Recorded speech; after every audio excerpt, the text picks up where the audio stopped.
প্রিয় ছাত্রছাত্রীরা, আনফোল্ডিং ফিলোসফির আজকের এপিসোডে আমাদের আলোচনার বিষয়ে ভারতীয় দর্শনের যে সাধারণ বৈশিষ্ট্যগুলোর মধ্যে একটি বৈশিষ্ট্য রয়েছে যে ভারতীয় দর্শনে যেন দুঃখবাদের স্বরূপ, দুঃখবাদের সুর ধ্বনিত হয়েছে। এ কথা ঠিক যে ভারতীয় দর্শনে দুঃখ সম্পর্কে আলোচনা করা হয়েছে, দুঃখের স্বরূপ, দুঃখের কারণ, দুঃখের প্রকারভেদ এবং একই সাথে দুঃখের পরিত্রাণের উপায় নিয়ে ভারতীয় দর্শনে আলোচনা করা হয়েছে। অর্থাৎ এই আলোচনা ভারতীয় দর্শনের বিভিন্ন সম্প্রদায়ের ক্ষেত্রে আমরা গুরুত্বপূর্ণভাবে উপস্থিত বলে লক্ষ্য করি। তো সে কারণেই আজকের আমাদের আলোচনার বিষয় যে ভারতীয় দর্শন কি দুঃখবাদী? Is Indian philosophy pessimistic? পাশ্চাত্য দার্শনিকদের মধ্যে কেউ কেউ অভিযোগ করেছেন যে ভারতীয় দর্শন চিন্তায় রয়েছে দুঃখবাদের প্রাধান্য। তারা বলেছেন যে ভারতীয় দর্শনে জগৎ এবং জীবনের প্রতি অসন্তোষ প্রকাশ পেয়েছে। সেখানে বলা হয়েছে জীবন কামনা, বাসনা ও আবেগের দ্বারা চালিত হওয়ায় তা পরিণামে দুঃখ উৎপন্ন করে থাকে। জগৎ এবং জীবন হলো বস্তুত দুঃখময়। দুঃখবাদ বলতে যদি এই দৃষ্টিভঙ্গি বোঝায় তাহলে চারবাক বাদে সব ভারতীয় দর্শনকেই আমাদের দুঃখবাদী বলতে হয়। ভারতীয় দর্শন এই ভারতবর্ষের যে দর্শন চর্চা এবং ধর্মের যে সমস্যার যে উদ্ভব, এই উদ্ভবের মূলে রয়েছে জাগতিক দুঃখের উপস্থিতি। ন্যায়, সাংখ্য, যোগ এবং বৌদ্ধ দর্শনে জগৎ এবং জীবনকে দুঃখময় বলা হয়েছে। ন্যায় দর্শনে যে 12টি প্রমেয়র উল্লেখ করা হয়েছে তার মধ্যে দুঃখকে একটি প্রমেয় বলে উল্লেখ করা হয়েছে, কিন্তু সেখানে সুখকে কিন্তু প্রমেয় বলে উল্লেখ করা হয়নি। বৌদ্ধ দর্শনে বলা হয়েছে যে সব বস্তুই ক্ষণিক, দুঃখময়, স্বলক্ষণ এবং শূন্য স্বরূপ। বৌদ্ধ মতে মানুষের জীবনে জরা, ব্যাধি, মৃত্যু, প্রিয় বিয়োগ, অপ্রিয় সংযোগ প্রভৃতির দুঃখ অনিবার্য। কোনো মানুষই এগুলি পরিহার করতে পারে না। মানুষের জীবন কামনা বাসনার দ্বারা পরিচালিত। এই কামনা বাসনার মূলে রয়েছে তৃষ্ণা। কামনা বাসনা হলো সীমাহীন। কামনা বাসনার পরিপূরণের ফলে সুখ উৎপন্ন হলেও চরম পরিণামে দুঃখ কিন্তু অবশ্যম্ভাবী। কেননা সুখ সতত বা নিয়ত পরিবর্তনশীল। সুখের অস্থায়িত্ব, সুখকে হারানোর যন্ত্রণা, সুখ চলে যেতে পারে এই ভয় সুখের আকর্ষণীয় দিককে নষ্ট করে এবং তা হয়ে ওঠে আমাদের ভয় এবং উদ্বেগের কারণ। এজন্যই বুদ্ধদেব বলেছেন সর্বং দুঃখম। সাংখ্য দর্শনে বলা হয়েছে যে মানুষের জীবনে আধ্যাত্মিক, আধিভৌতিক এবং আধিদৈবিক এই 3 প্রকার দুঃখের দ্বারা মানুষের জীবন জর্জরিত। আধ্যাত্মিক দুঃখ হলো শারীরিক ও মানসিক দুঃখ। আধিভৌতিক দুঃখ হলো বাহ্য কারণের দ্বারা উৎপন্ন দুঃখ। আর আধিদৈবিক দুঃখ হলো বিদ্যাধর, যক্ষ, রাক্ষস প্রভৃতির দ্বারা উৎপন্ন দুঃখ। সাংখ্য দার্শনিকেরা বলেন দুঃখকে অস্বীকার করলেও আমাদের পক্ষে আমরা কিন্তু বাস্তবে সেগুলোকে আমরা অস্বীকার করতে পারি না। জগতে যে দুঃখ আছে তা সকলেই প্রত্যক্ষভাবে অনুভব করে থাকেন। যোগ দর্শনেও মহর্ষি পতঞ্জলি সংসারকে দুঃখময় বলেছেন। তাই যোগ দার্শনিকদের মতে সংসার হেয় বা পরিত্যাজ্য। পতঞ্জলির মতে সাধারণ পুরুষ বা আত্মা অবিদ্যা, অস্মিতা, রাগ, দ্বেষ, অভিনিবেশ এই 5 ক্লেশ ভোগ করে। অবিদ্যা হলো মিথ্যা জ্ঞান, অস্মিতা হলো অহং অভিমান, অস্মিতা থেকে রাগ বা আসক্তি, দ্বেষ বা বিদ্বেষ উৎপন্ন হয়, অভিনিবেশ হলো মৃত্যু ভয়।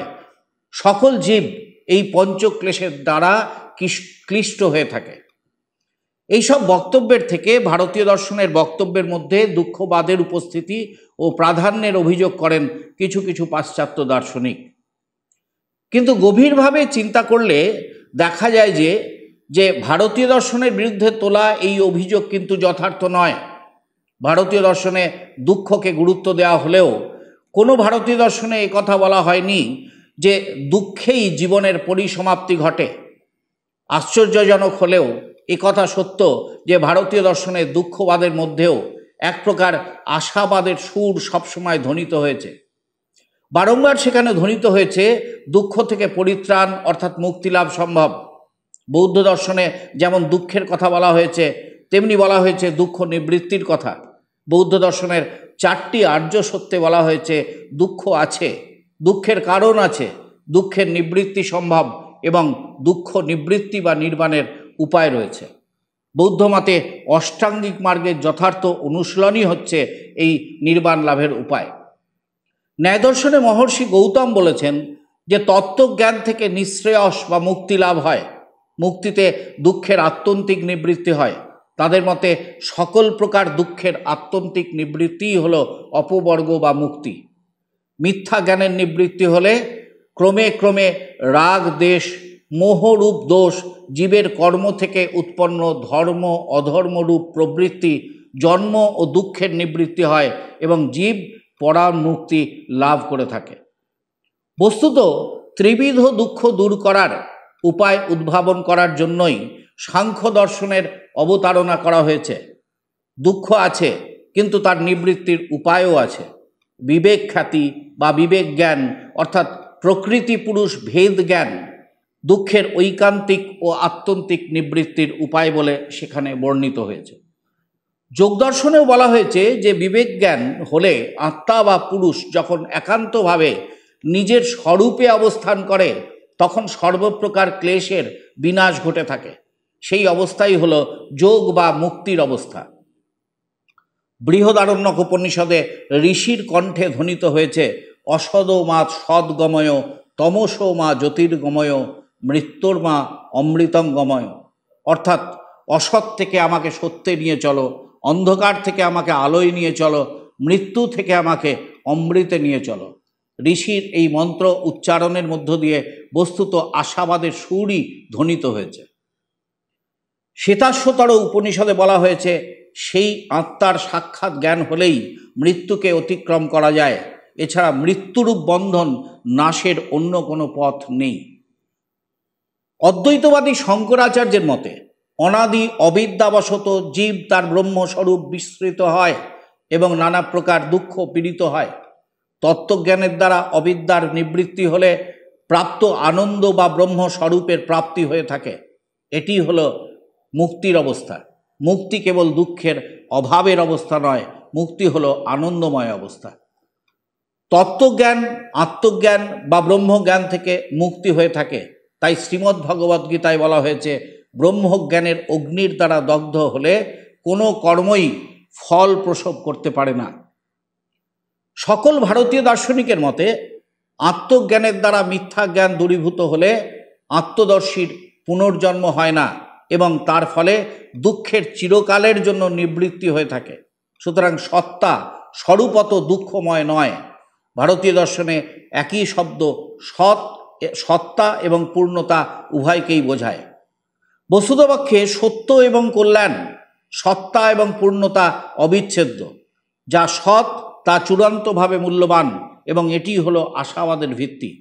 তাই পাশ্চাত্য দার্শনিক ম্যাক্স মুলার বলেছেন, যদি সব ভারতীয় দর্শনই দুঃখ নিবৃত্তির সম্ভাব্যতার কথা বলে তাহলে ভারতীয় দর্শনকে সাধারণ প্রচলিত অর্থে দুঃখবাদী বলা যায় না।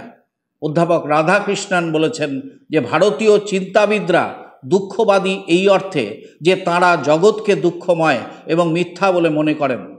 অন্যদিকে তারা আশাবাদী যেহেতু তারা মনে করেন যে দুঃখ দূরীকরণের মাধ্যমে সত্যের জগতে পৌঁছানো যায়, যে জগৎ মঙ্গলময়ও বটে। তাই বলা যায় ভারতীয় দর্শন শুরুতে দুঃখবাদী হলেও পরিণামে কিন্তু তা আশাবাদী। নির্বিচার আশাবাদের চেয়ে এই প্রকার দুঃখবাদ জীবনের ক্ষেত্রে অনেক বেশি উপকারী এবং কার্যকর। জি.এইচ. পামার তাই যথার্থই বলেছেন যে আশাবাদ দুঃখবাদের চেয়ে বেশি অনৈতিক, যেহেতু দুঃখবাদ আমাদেরকে বিপদ সম্পর্কে সতর্ক করে, কিন্তু আশাবাদ মিথ্যা নিরাপত্তার কথা বলে আমাদেরকে শান্ত করে থাকে। আজকের এপিসোডে তোমাদের জন্য আলোচনা করলাম যে ভারতীয় দর্শন কি দুঃখবাদী। এই যে ভারতীয় দর্শনের একটি বৈশিষ্ট্যর প্রসঙ্গে বিভিন্ন দার্শনিকদের বিভিন্ন দর্শন সম্প্রদায়ের বক্তব্য, মনোযোগ সহকারে দেখো, অবশ্যই তোমাদের কাজে লাগবে। আনফোল্ডিং ফিলোসফি এই ইউটিউব চ্যানেলটিকে তোমরা বন্ধুদের মধ্যে আরও বেশি বেশি করে শেয়ার করো, লাইক করো। ভারতীয় দর্শন কি দুঃখবাদী, এই প্রসঙ্গে আমাদের আলোচনা আমরা এখানেই শেষ করছি।